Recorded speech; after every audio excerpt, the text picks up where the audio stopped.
Ron Paul's race problem is getting worse.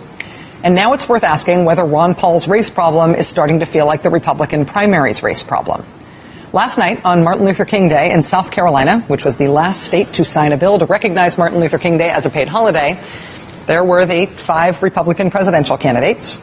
And there was Fox News very pointedly not asking Ron Paul about the fact that he voted against the holiday recognizing Martin Luther King's birthday. Also not asking him about the fact that he says he would have voted against the Civil Rights Act, the most obvious practical legacy of King's life and activism, at least in electoral politics.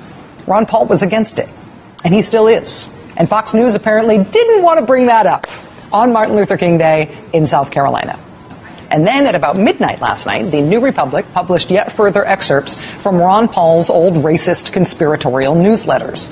These newsletters have been around for a long time, but because they weren't distributed electronically, they were mailed out, the process of collecting them and digitizing them and getting them online has meant that the excerpts have sort of come out slowly in dribs and drabs over the years. We have previously seen excerpts like this one, where somebody purporting to be Ron Paul, writing in Ron Paul first-person voice under Ron Paul letterhead, but who Ron Paul now says definitely wasn't him, passes on advice about using an unregistered gun and wiping your fingerprints off of it if you use your gun to shoot a menacing black youth.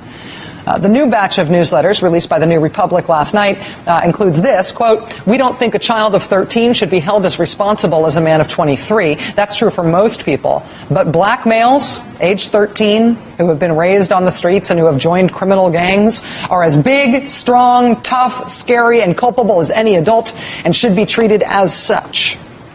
Ron Paul newsletters also advocated for a whites-only homeland in South Africa.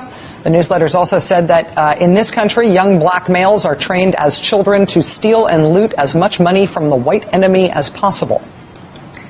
It is one thing to campaign on the issue of racial division, as Newt Gingrich did today, putting out an ad congratulating himself for his race comments last night.